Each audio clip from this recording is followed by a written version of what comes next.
Une vidéo de test de ce Rotel RA12 en phase de réglage, après remplacement de la carte principale, conformément au devis qui a été accepté, pour un emballement thermique et une mise en protection. Donc la carte est remplacée, cet appareil reste en service. Je suis en train de monitorer les courants de repos, ici pour le canal gauche et ce multimètre pour le canal droit. Je vous montre le numéro de série de l'appareil qui est raccordé sur ses sorties speaker A à 2 charges de puissance et à un générateur basse fréquence sur l'entrée CD. Donc je suis sur l'entrée CD, j'ai fait un reset. Je vais commencer par vérifier que le signal est présent à faible niveau, ce qui est le cas. Maintenant, je vais changer la sensibilité de mon oscillo et je vais aller chercher la saturation que voici, qui est atteinte donc pour une graduation de volume de 84 et ce pour un niveau d'entrée de 100 mV RMS. Donc c'est parfait, l'appareil tient la puissance, la consommation doit être la même à peu de choses près pour les deux canaux. Donc j'ai 179 mA pour le canal droit, 174 pour le canal droit et 179 pour le canal gauche. C'est pas des milliampères, hein, c'est des millivolts mesurés aux bornes d'une résistance 0,22 ohms. Donc la puissance est tenue, l'appareil ne disjoncte pas, l'alimentation tient le choc. Je vais redescendre maintenant à un niveau d'utilisation normal.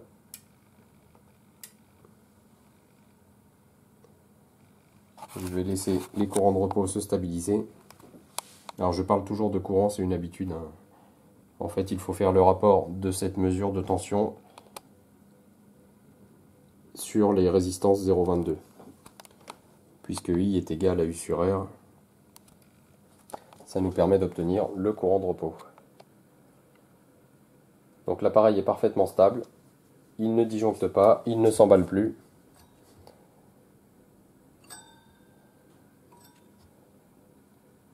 La température de fonctionnement est tout à fait normale. Je vais vérifier rapidement à la caméra thermique s'il y a une source de chaleur anormale.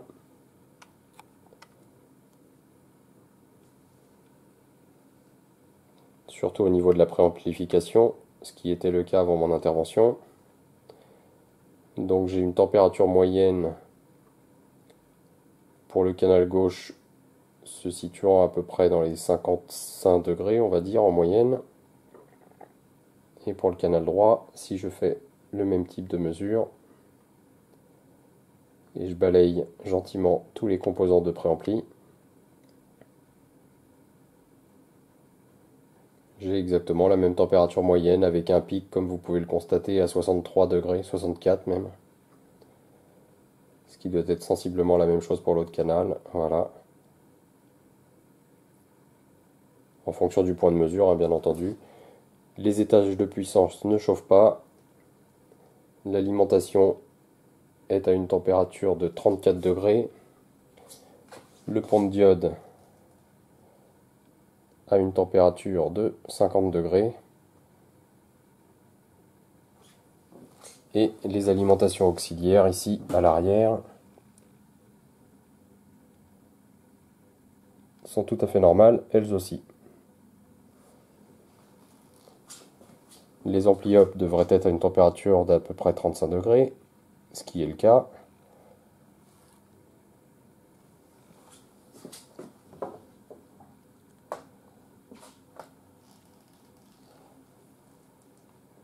Donc je n'ai vraiment aucune trace d'anomalie, aucune trace de chauffe anormale dans cet ampli.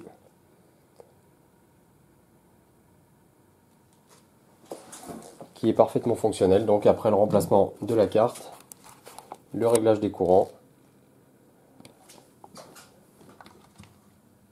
Donc l'appareil est parfaitement stable, ici avec 14 mV pour le canal gauche, 14 pour le canal droit également. Je suis en charge à une puissance d'environ 1 watt par canal.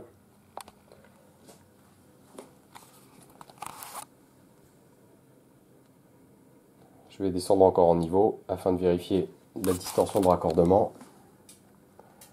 Donc bien sûr là, mes signaux sont un petit peu bruités. Mais l'amplification est parfaite, il n'y a pas de distorsion de raccordement.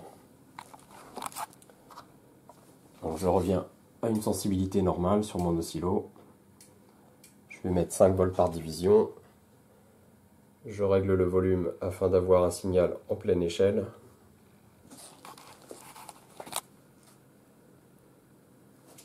Dans ce cas, j'ai une consommation pour le canal gauche de 40 mV, canal droit 39,7. Très peu de différence, donc c'est parfaitement normal. Et cet appareil tient le choc sans se mettre en protection, sans s'emballer en température, ce qui était le cas précédemment. Je vais changer de source, le signal devrait disparaître. Et je vais rebasculer sur ma source CD. Voilà, je récupère donc un fonctionnement parfaitement normal. Après le remplacement de la carte, je vais finaliser le réglage des courants de repos. Donc je vais utiliser une source sur laquelle je n'ai pas d'entrée. Afin de le laisser se stabiliser en température, je vais reprendre les réglages.